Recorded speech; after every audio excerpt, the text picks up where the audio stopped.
Le président, veuillez vous asseoir. L'audience est ouverte. Sans plus attendre, nous cédons la parole au coprocureur international pour son interrogation du témoin. Mais avant cela, Monsieur le coprocureur, veuillez dire à la Chambre comment vous repartissez le temps entre l'accusation et les parties civiles. Mr. President, can I explain the position, please, L'accusation. Laissez-moi vous expliquer notre position. Notre bureau avait initialement fait une demande tendant à pouvoir interroger ce témoin pendant une journée et demie, temps à partager entre notre bureau et la partie civile. Puis il y a une réponse qui a été faite. Seulement 3/4 d'une journée ont été alloués à notre bureau et à la partie civile. Du coup, la semaine passée, l'accusation a demandé plus de temps. Et on est passé de 3/4 de journée à une journée à partager entre l'accusation et la partie civile. En toute déférence, je vous adresse une demande dans ce contexte, à savoir que l'accusation n'a pas l'habitude de faire des demandes injustifiées, tendant à recevoir plus de temps d'interrogatoire. Mais, Monsieur le Président, je vais demander un temps d'interrogatoire supplémentaire. Pour les raisons suivantes. Monsieur Kim Von est un témoin important. Il connaît beaucoup de choses sur cette période. Deuxièmement, si possible, nous voulons éviter d'avoir à le faire revenir plus tard pour déposer.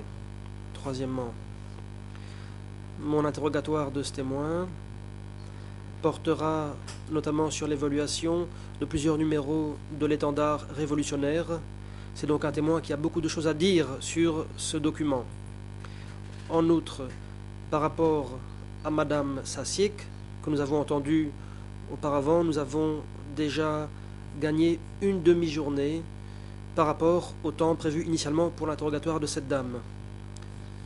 Jusqu'ici, l'accusation a interrogé M. Kim Woon pendant 1h50 minutes. Une journée et demie à partager entre l'accusation et la partie civile, cela représenterait 7h10 minutes.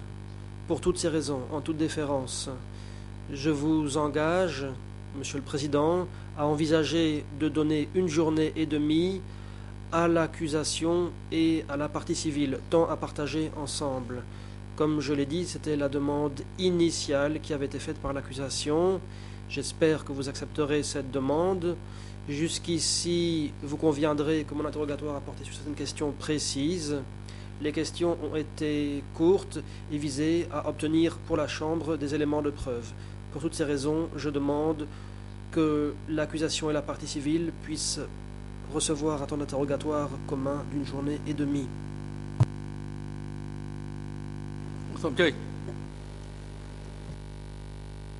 Le Président, la parole est à la partie civile. Oui, Monsieur le Président, si je peux éclairer la Chambre, je souhaiterais vous préciser que ce témoin ne sera interrogé que par un seul avocat des parties civiles, Maître Bénillet, qui a besoin d'au maximum 1h30, entre 1h et 1h30. Merci.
Le président, Maître Carnavas, vous avez quelque chose à dire? Je vous en prie.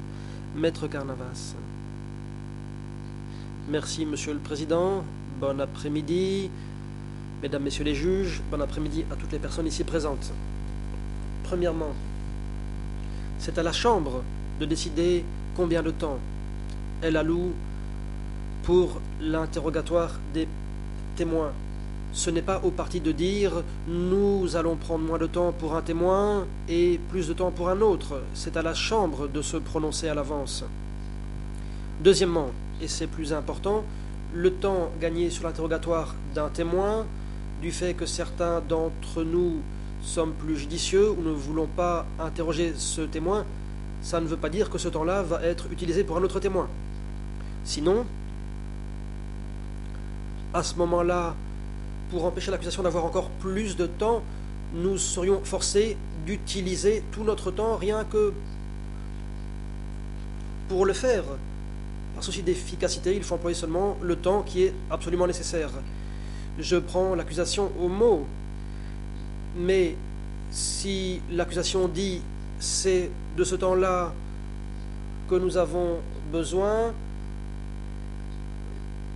puisque nous n'avons pas utilisé le temps de parole pour le témoin précédent. Jusqu'ici, on ne nous a pas dit pourquoi il fallait passer autant de temps sur ce témoin, car c'est beaucoup de temps qui était demandé pour un témoin de cette nature. Le président. Merci, maître. La Chambre ne s'est pas encore prononcée. L'accusation peut continuer l'interrogatoire de ce témoin jusqu'à la fin de la journée. La Chambre se prononcera demain sur la demande dont elle est saisie. Par ailleurs,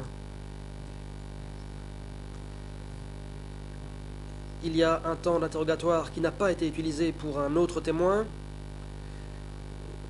Il a été dit que ce temps pourrait être utilisé pour un autre témoin. Or, ceci ne peut se faire. Le temps d'interrogatoire consacré à un témoin doit être utilisé pour ce témoin-là. Et on ne peut pas le mettre de côté pour l'interrogatoire d'un autre témoin. La Chambre se prononcera sur la demande dont elle est saisie concernant l'ajout d'un temps d'interrogatoire supplémentaire compte tenu de l'importance de ce témoin, demande présentée par l'accusation. Par ailleurs, si je ne m'abuse,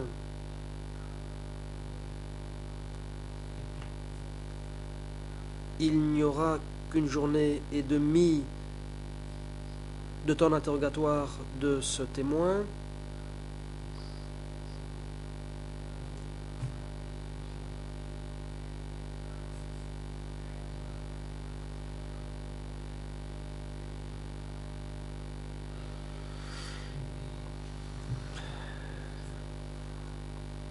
Aucune partie ne pourra demander plus qu'une journée et demie. Mr. President, I'm grateful. L'accusation. Merci. Avant la pause, on parlait des annotations manuscrites sur des documents.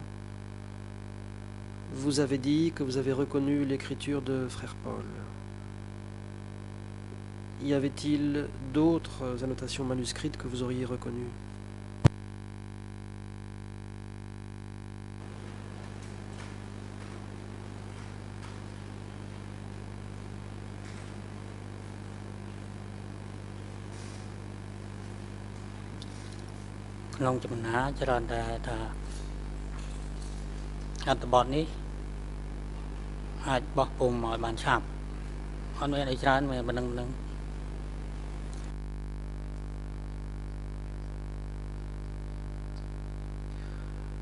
Les annotations disaient, par exemple, à imprimer immédiatement.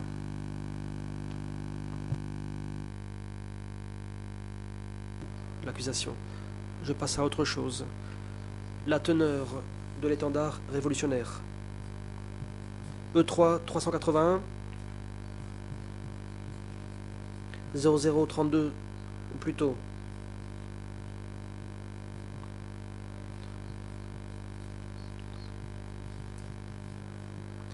0035 72 05 français 000 4298.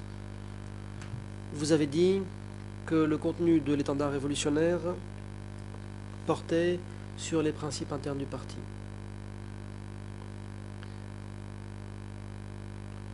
Et sur les principes directeurs fixés par l'échelon supérieur du parti.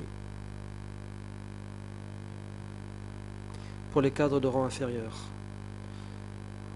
lesquels devaient les mettre en œuvre et s'y conformer.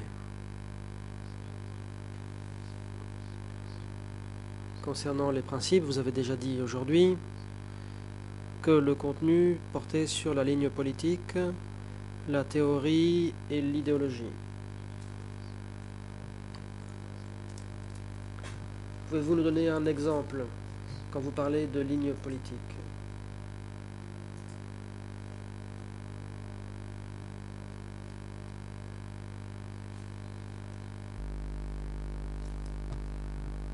Réponse. Voici un exemple. Il y avait un plan de reconstruction du pays.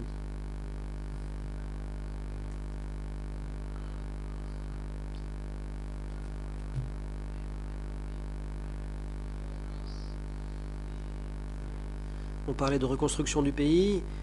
Il y avait donc un plan visant à faire passer la production du riz à 3 tonnes par hectare. Il y avait aussi la question des offensives visant à défendre le pays selon le principe du grand bond en avant. Nous devions nous conformer au plan.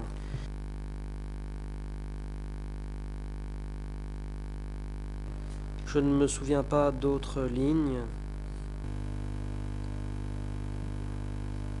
Et je n'avais de toute façon pas la tâche de lire les numéros de l'étendard révolutionnaire. Question. Étiez-vous membre du parti?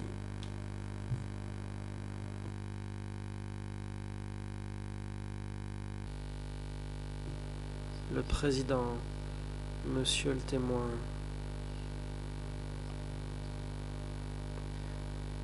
Attendez que le voyant du micro soit allumé.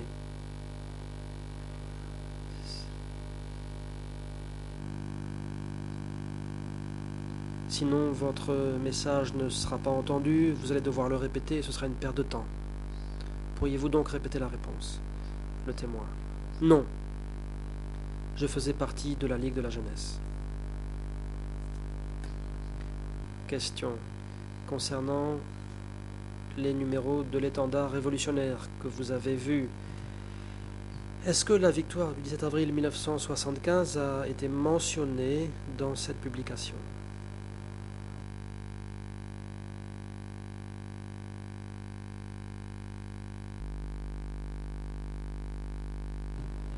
Réponse.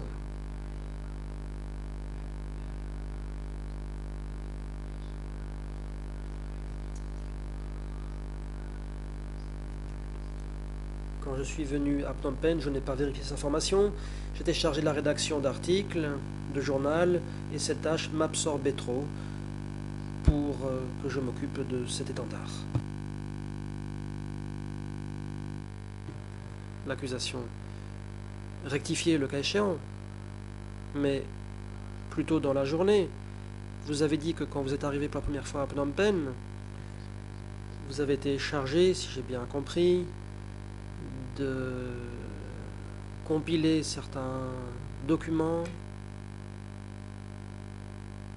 certains journaux. Est-ce exact? Réponse, effectivement. Question.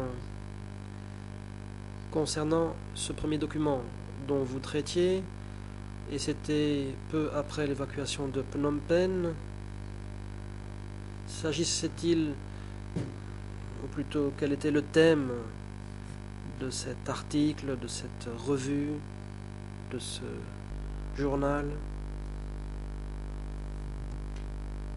Réponse.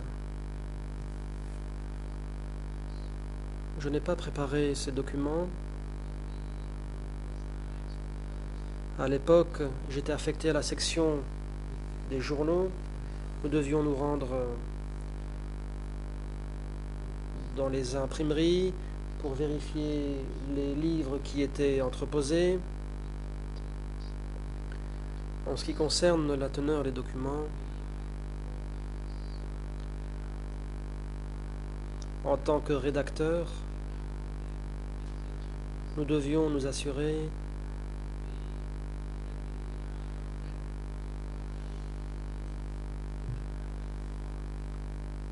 que le message puisse être lu par les masses populaires. Concernant le contenu de l'étendard révolutionnaire,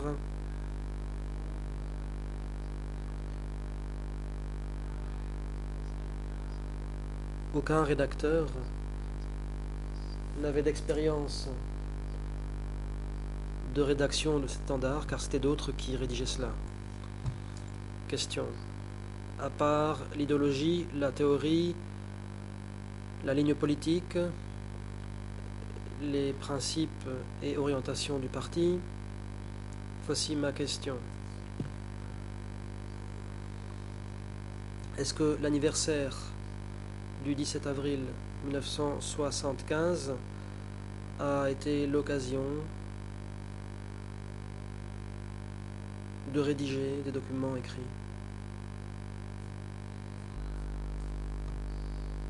Réponse. De façon générale, à l'occasion de l'anniversaire du 17 avril, il y avait des manifestations. Et les journaux devaient couvrir ces activités. Même chose pour les émissions radio. Question. Est-ce que la date de naissance du PCK, à savoir l'année 1960, a jamais été abordée dans l'étendard révolutionnaire?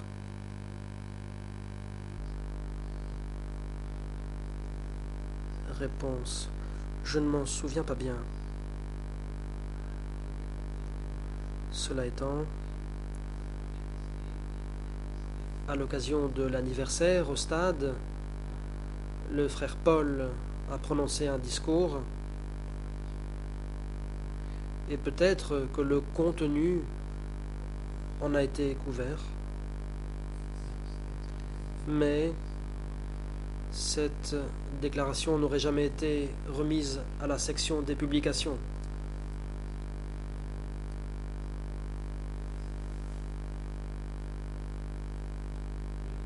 Nous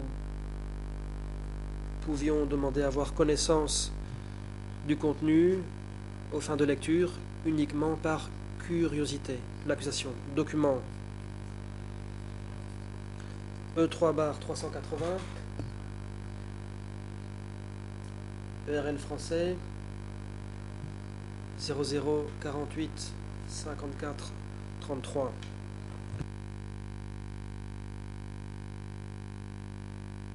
Il s'agit du public cible.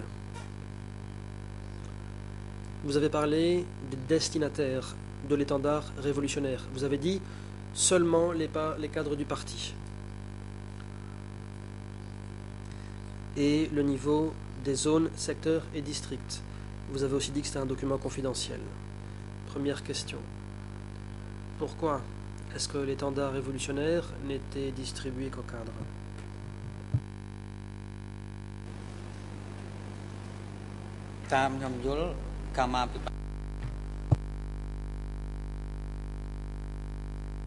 Réponse. À ma connaissance, les cadres en avaient réellement besoin pour superviser les autres. Le contenu de l'étendard révolutionnaire était très utile car il était utilisé pour propager le message auprès des autres. Question. D'après ce que vous saviez, était-il important que les cadres lisent l'étendard révolutionnaire? Réponse.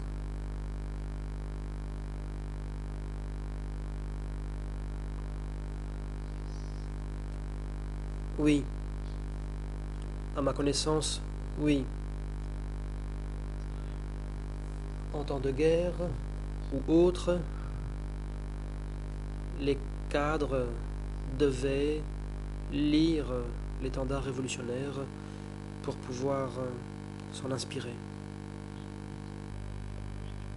Question. Comment un cadre donné pouvait savoir qu'il était important de lire l'étendard révolutionnaire?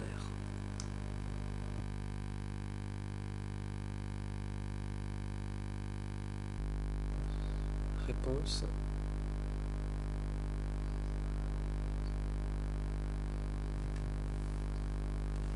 Comme je l'ai dit, le contenu de l'étendard révolutionnaire portait essentiellement sur la reconstruction du pays, sur la défense du pays.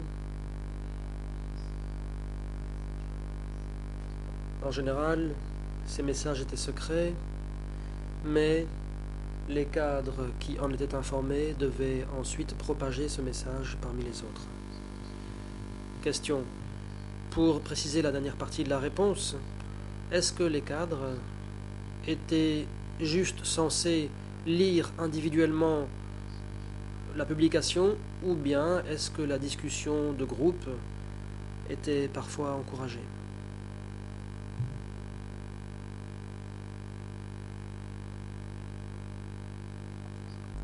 Réponse.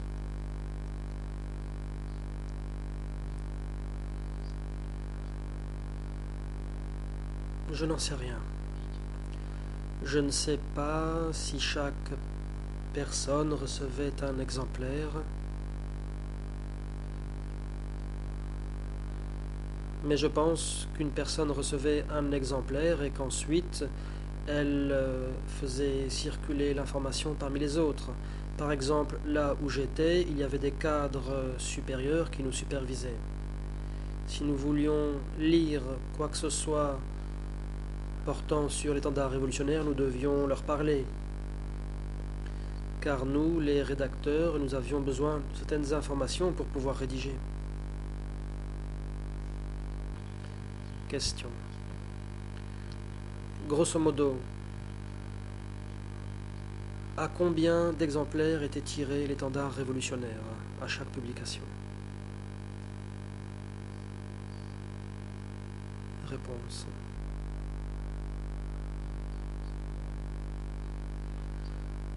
Je ne connais pas le tirage exact, mais pour chaque numéro, il y avait des piles d'exemplaires.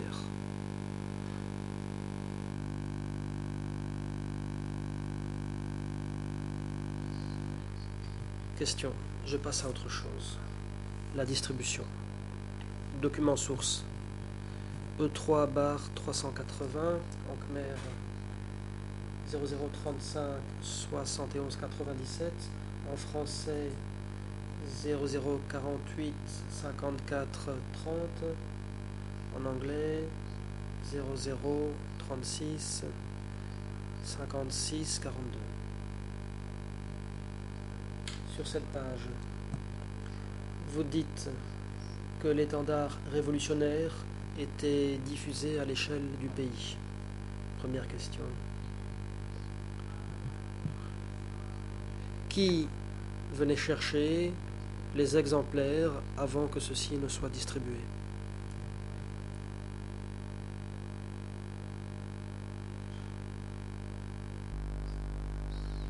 Réponse. Je n'en sais rien. J'ai juste vu des gens charger les exemplaires dans un camion, dans des camions,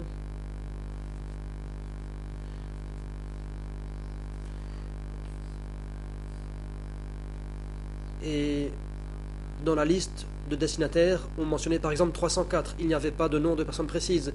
Parfois, il était dit que les exemplaires devaient être envoyés dans l'Est, sans que soient précisées les personnes concernées. Question. Un éclaircissement, monsieur le témoin. Vous parlez de district. Avez-vous dit 3 ou 4 ou bien 304? Pourriez-vous préciser? En anglais, était-ce 3 or 4 ou 3 or 4? Réponse inaudible car le micro n'était pas allumé. Le président intervient. Témoin, votre micro n'était pas allumé. Le témoin. Ici, le chiffre 304 renvoie à la zone nord. Question. Les dirigeants du parti en recevaient-ils un exemplaire?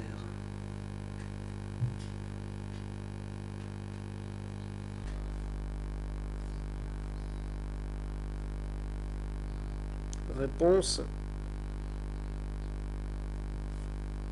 Parfois, on pouvait récupérer les exemplaires.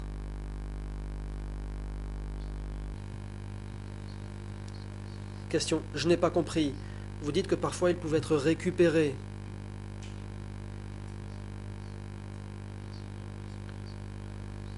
Pour moi, un oui ou un non me suffira. Est-ce que les dirigeants du parti en recevaient un exemplaire?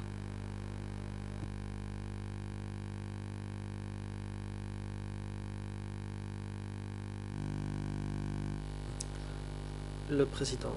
Monsieur le témoin, votre micro n'était pas encore allumé. Veuillez attendre que le voyant rouge s'allume. Le témoin.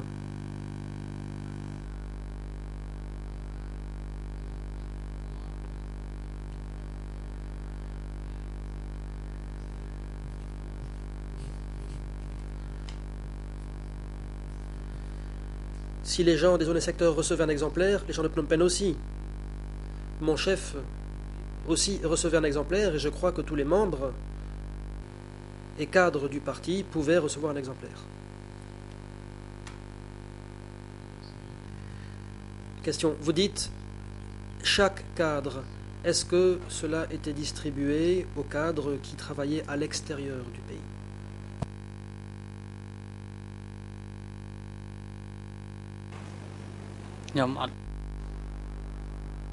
Réponse. Je n'en sais rien. Question.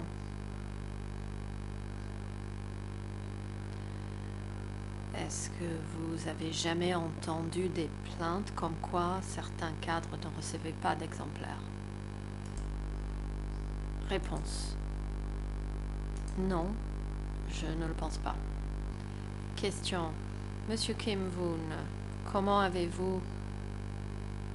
saviez-vous si un numéro de l'étendard révolutionnaire était un succès ou un échec et comment ce numéro a été reçu? Réponse. Je ne sais pas. Tout ce que je savais, c'est que j'ai vu des piles d'exemplaires partir pour être livrés à différents endroits. L'accusation, merci. Je vais passer maintenant à un certain nombre de documents spécifiques.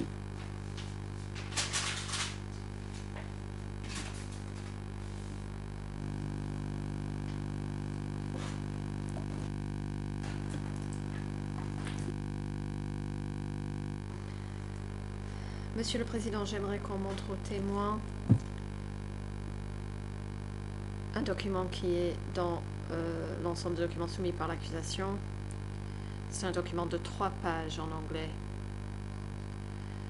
portant la cote E3/5.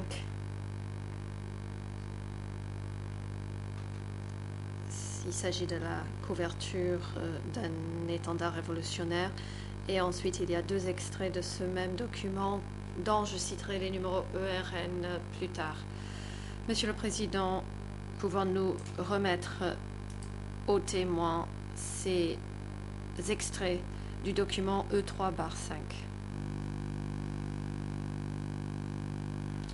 Le Président, allez-y. Huissier d'audience, veuillez récupérer ce document auprès du procureur et le transmettre aux témoins.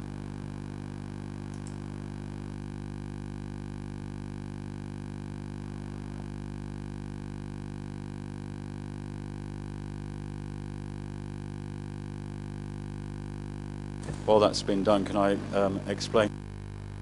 Le coprocureur, en attendant, je tiens à expliquer qu'il s'agit du numéro 8 du mois d'août 1975 de l'étendard révolutionnaire.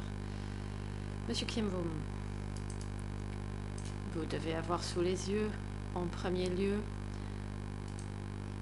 la couverture d'un exemplaire de l'étendard révolutionnaire, le numéro 8 du mois d'août 1975, portant les ERN en Khmer 0006 3311, en français 0053 8951 et en anglais 0040 1476.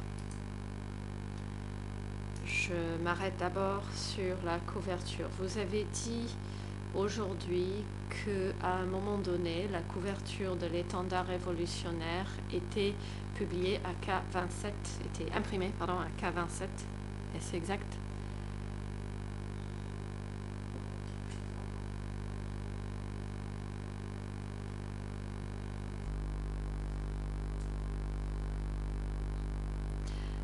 Réponse non.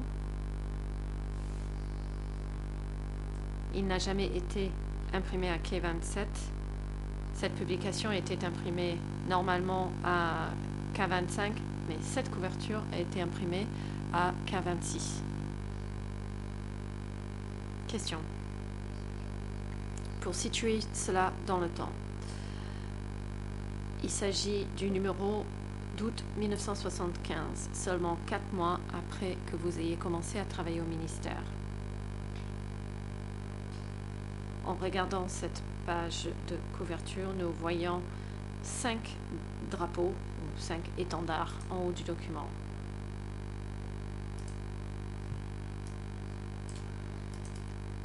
Ces 5 étendards portaient-ils un message, symbolisaient-ils quelque chose à votre connaissance?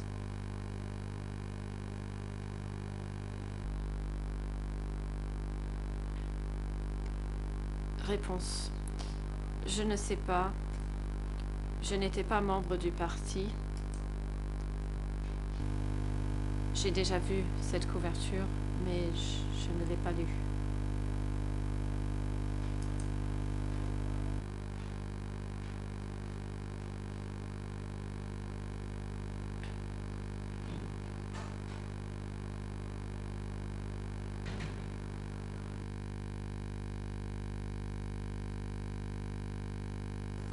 That's fine. Now, I'd like you to turn the page over, explaining to my learned friends. Veuillez tourner la page et expliquer, ou j'explique plutôt que nous sommes toujours au document E3/5, à la page en Khmer 0006 33 24, en français 0053 89 63 et en anglais 0040 14 88.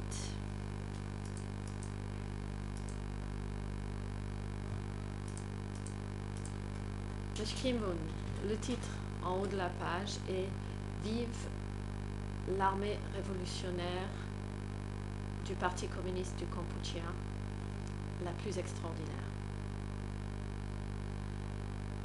Et ce document commence avec le texte suivant. Le 22 juillet 1975, au cours d'une cérémonie organisationnelle de l'armée révolutionnaire du comité central du Parti communiste du Cambodge, le camarade chef du comité suprême militaire du parti a organisé une importante conférence politique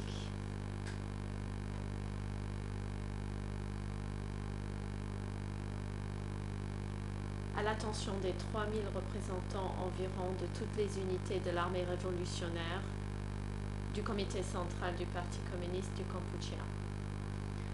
Rappelez-vous cette cérémonie ayant eu lieu le 22 juillet 1975.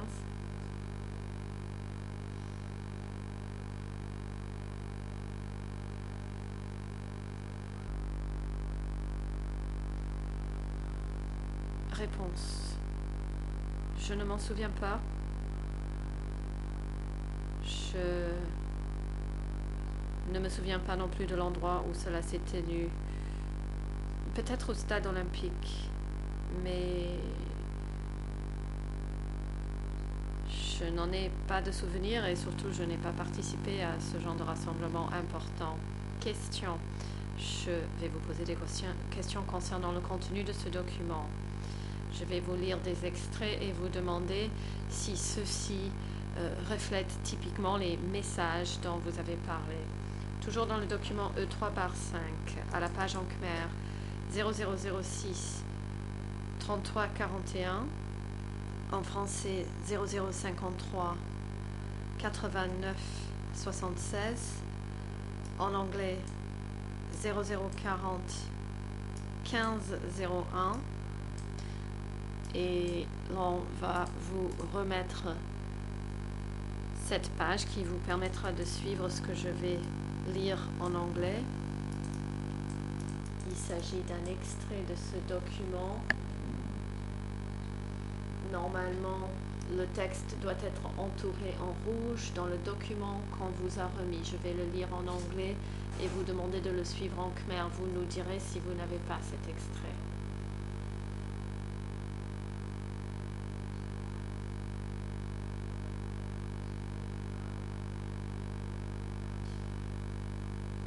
Maintenant que nous avons saisi le pouvoir, nous devons défendre le pays car les ennemis extérieurs et intérieurs désirent reprendre le pouvoir ouvertement par la guerre et de façon idéologique et économique par l'espionnage et ouvertement et secrètement de toutes sortes dans le but de déclencher la guerre de nouveau.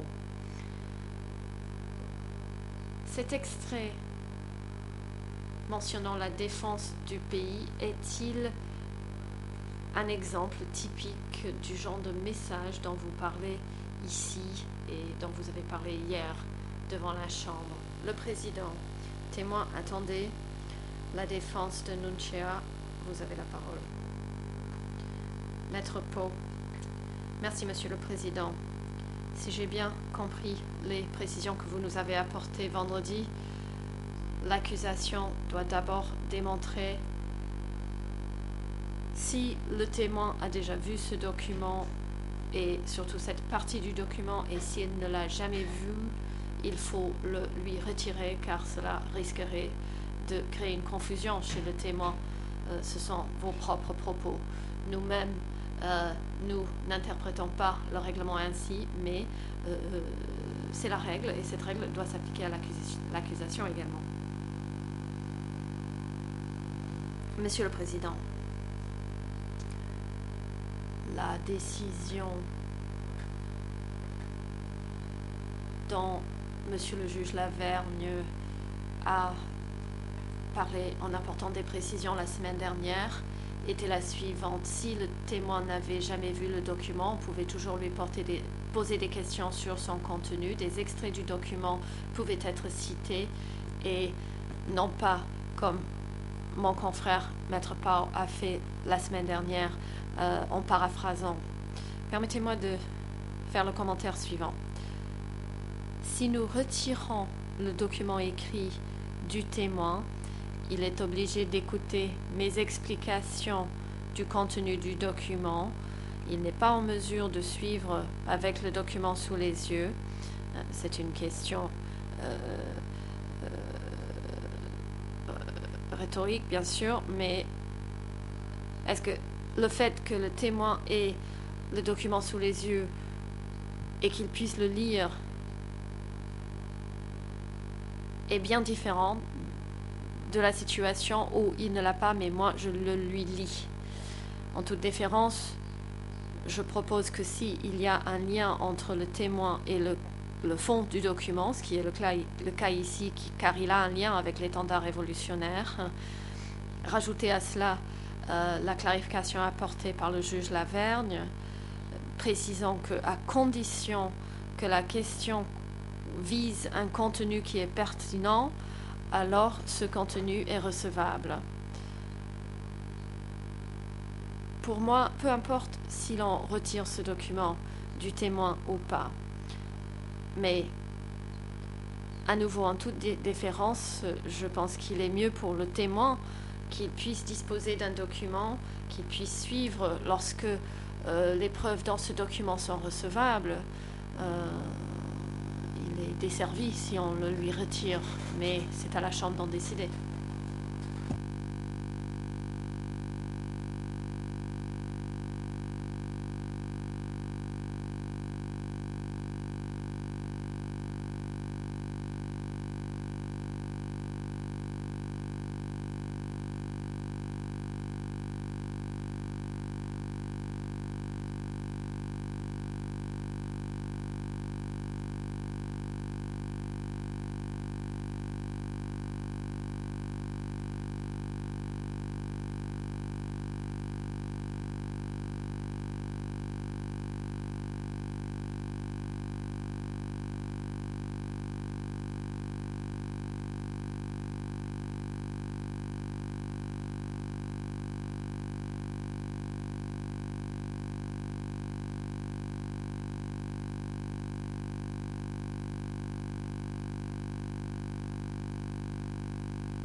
Moulin. Le président.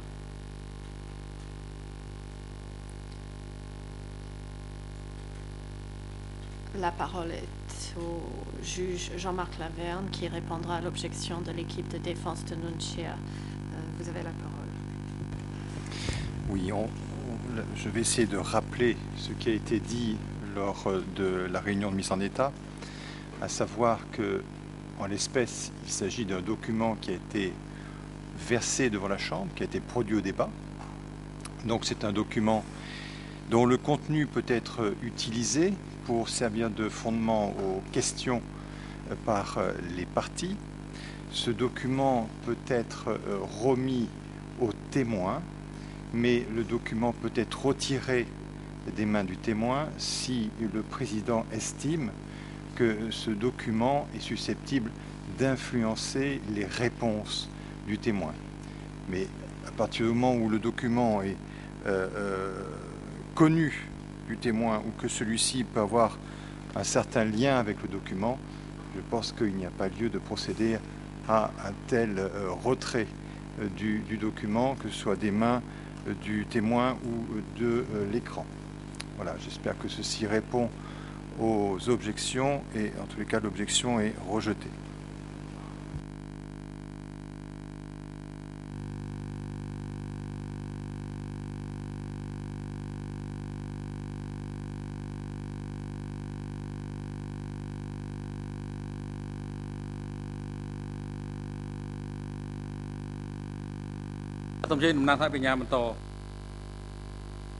Le président, la parole est à l'accusation. Veuillez poursuivre votre interrogatoire. L'accusation. Monsieur Kim, j'étais en train de vous lire un extrait de l'étendard révolutionnaire. Une partie de cet extrait mentionnait la défense du pays. Je vous demandais donc si l'extrait que vous avez sous les yeux était un exemple typique du message concernant la défense du pays.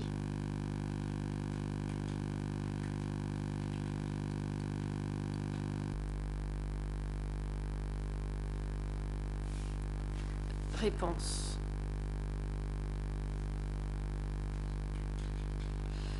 Je ne m'en souviens pas clairement.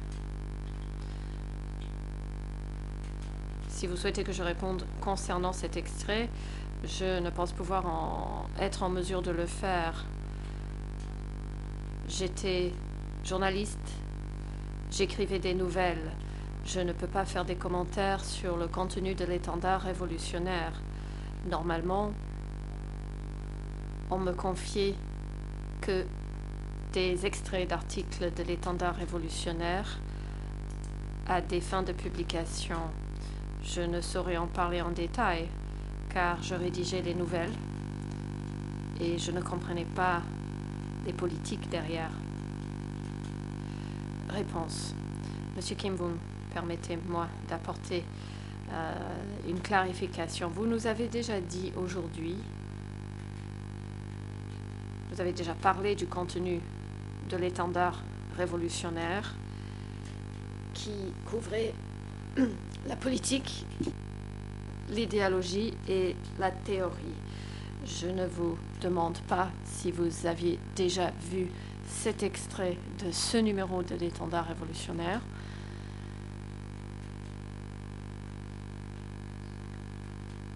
Je vous demande si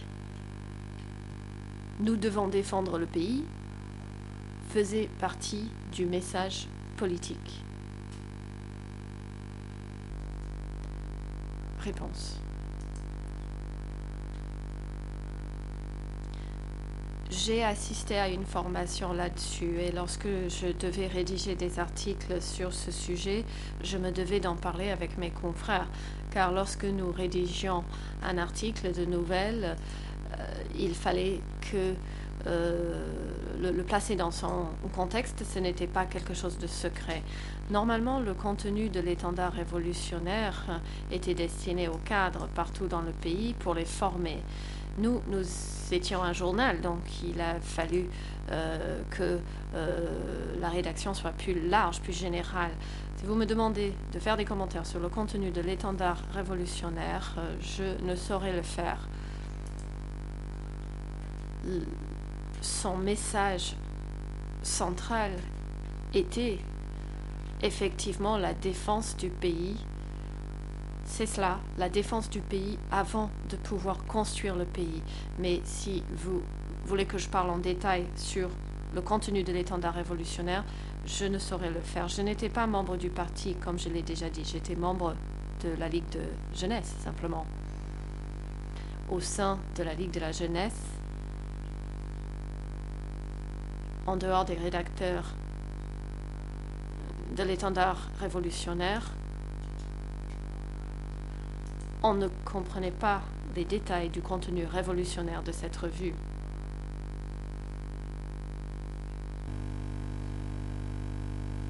Je pense que c'était probablement tel que je l'ai décrit tout à l'heure. J'avais effectivement vu la couverture, mais je n'ai pas lu le contenu de ces revues. Question. Ma question suivante ne se limite pas forcément à l'étendard révolutionnaire. Dans toute la période entre 1975 et 1979,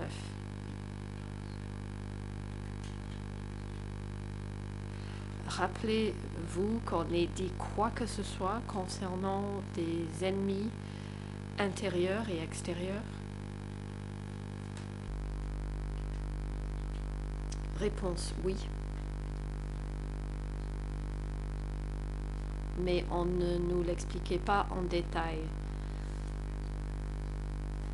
Normalement, il mentionnait les Vietnamiens, l'ennemi Yoon ou les agents du KGB. Je ne saurais vous donner plus de détails. Lors de chaque présentation ou chaque formation, on ne nous remettait aucun support. Il fallait prendre des notes. Normalement, en participant à une formation, il fallait apporter un cahier, un stylo pour noter ce qui était dit dans la formation. Par exemple,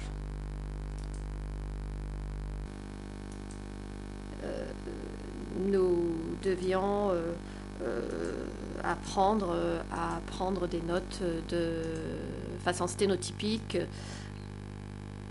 L'accusation, merci beaucoup. Je vais passer à un autre document, le document E3/380.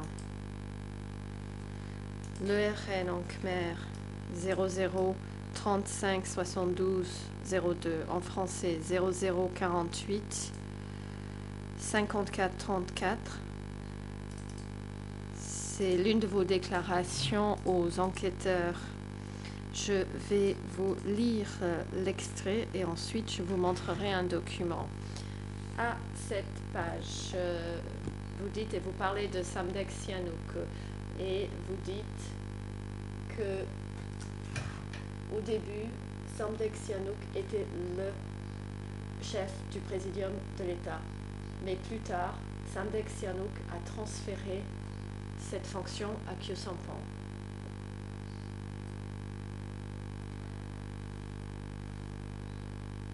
J'ai vu les documents en question à l'imprimerie où je travaillais.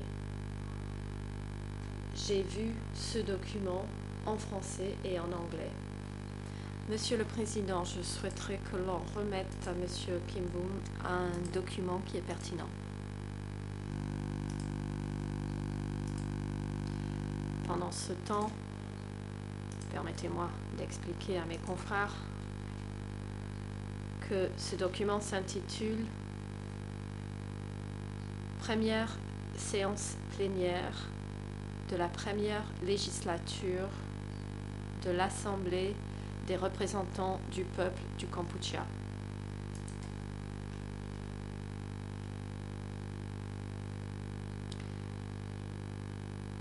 Monsieur Kim Boon, je vais vous présenter certains passages de ce document et ensuite je vous demanderai après lecture si cela vous rafraîchit la mémoire.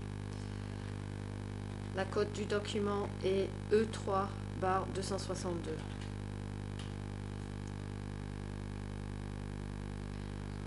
Sur la première page, il y a mention d'un communiqué de presse datant du 14 avril 1976.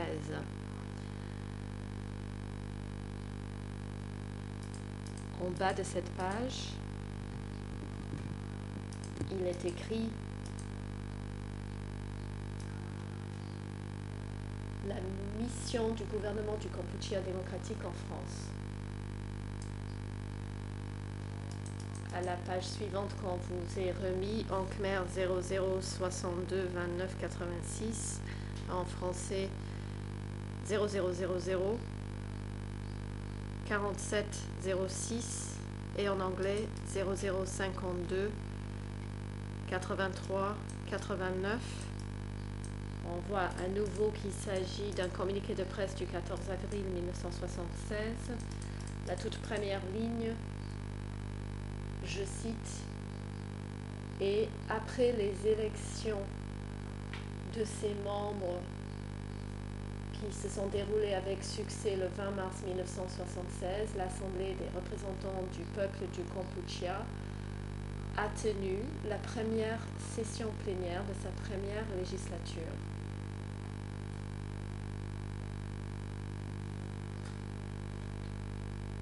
Ensuite, monsieur le témoin, vous avez la page en khmer 0062 29 89, en français 0000 47 08, en anglais 0052 83 91.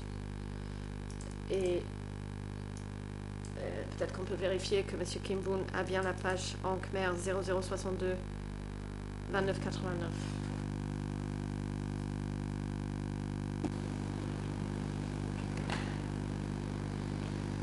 We have a heading on. Il y a ici un titre en lettres capitales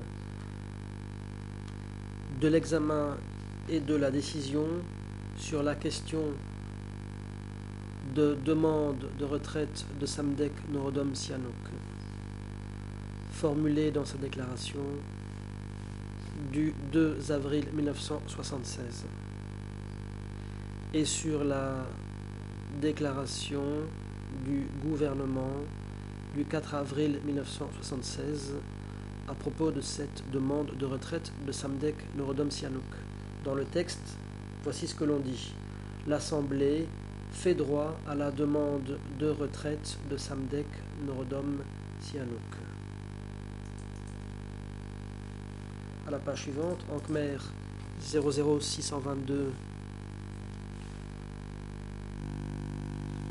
9, le président interrompt. Je vous en prie, maître, la défense. Merci, monsieur le président. Je conteste la question posée par le coprocureur.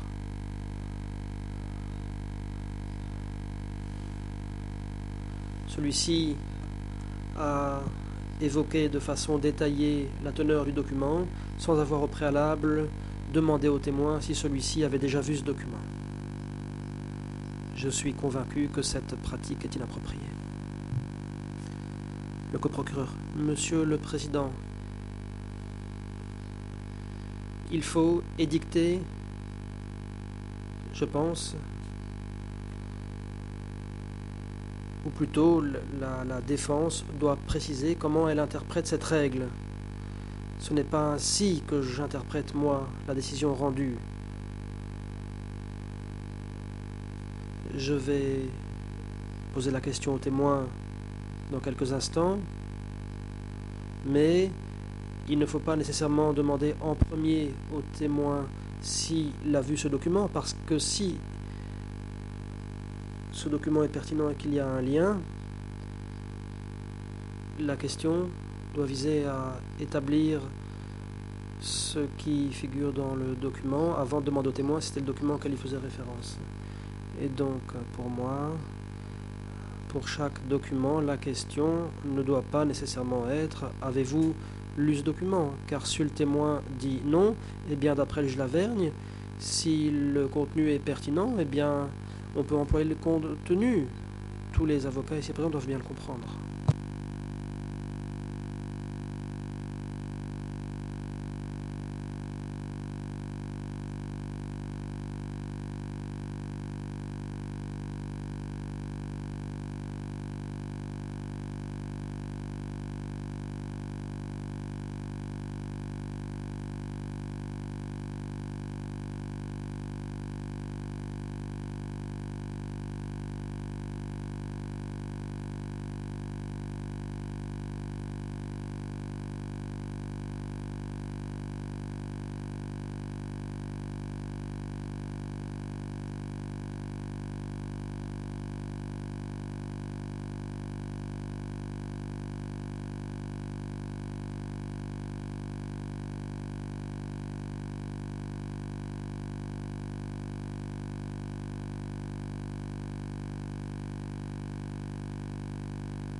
Le président.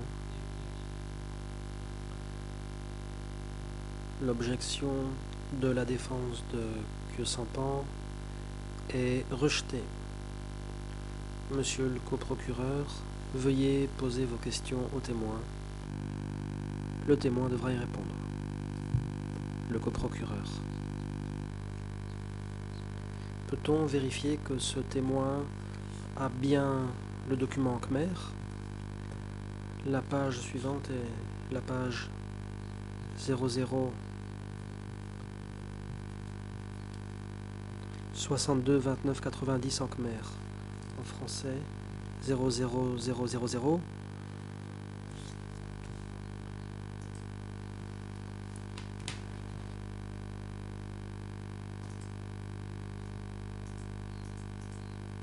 4709. Dans le document khmer, il y a un encadré. Le titre est « De la désignation du Présidium de l'État du Kampuchea démocratique ». On lit « Après de sérieuses discussions sur les diverses conditions sous tous leurs aspects, l'Assemblée a désigné le Présidium de l'État du Kampuchea démocratique dont la composition suit. 1. Khieu Samphan, président. Marquons une pause. Selon ce document, Samdech Norodom Sihanouk est parti à la retraite et Khieu Samphan a été nommé président du Présidium de l'État.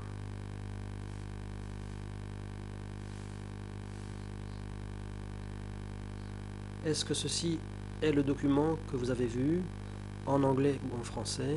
Peut-être était-ce en français, mais est-ce le document que vous avez vu à l'imprimerie où vous travaillez quand vous avez dit qu'au début Samdech Sihanouk était président du Présidium de l'État, après quoi il a transféré ses fonctions à Khieu Samphan.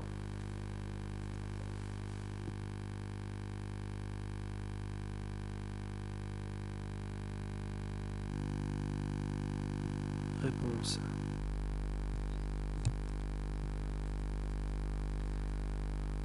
Le document original était en khmer. Quand j'ai vu qu'il a été publié à K27, j'ai compris le contenu, à savoir que le roi avait démissionné et que M. Khieu Samphan lui succéderait au Présidium de l'État. Toutefois,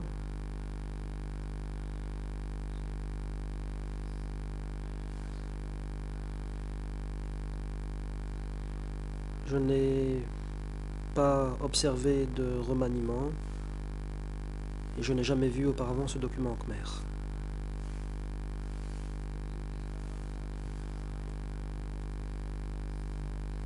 Le document que j'ai vu à l'époque, je crois qu'il était en français ou en anglais.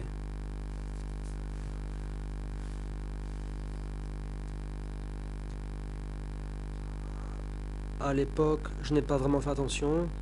J'ai juste appris que Samdech Ew, le roi, avait démissionné. Il y a eu une déclaration à ce sujet. J'étais submergé par mon travail. J'étais bien trop occupé pour m'occuper d'autres informations.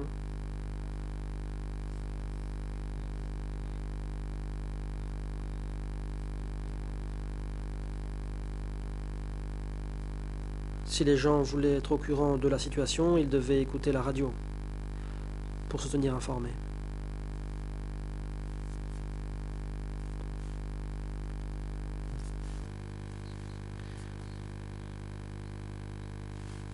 L'accusation. Je vois qu'il est 16h10. Le moment est-il venu de suspendre les travaux? Si oui, merci à la Chambre de m'avoir permis d'interroger le témoin sur ce thème.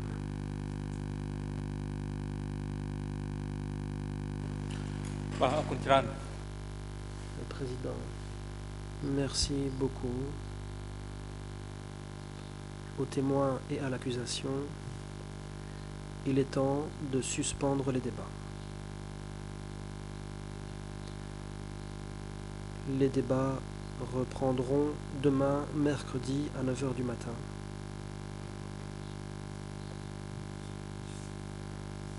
Demain, nous continuerons d'entendre la déposition de M. Kommun. Celui-ci sera interrogé par l'accusation, puis par les co-avocats principaux pour les parties civiles. Ensuite, ce sera au tour de la défense. Monsieur Kommun, votre déposition n'est pas encore terminée. Vous êtes prié de revenir demain. Huissier d'audience, veuillez veiller à ce que M. Kommun puisse être hébergé dans de bonnes conditions ce soir, en coordination avec l'unité d'appui. Veillez à ce qu'il soit de retour dans le prétoire demain matin. Agent de sécurité, veuillez reconduire les accusés au centre de détention et le ramener dans le prétoire demain matin pour 9h. L'audience est levée.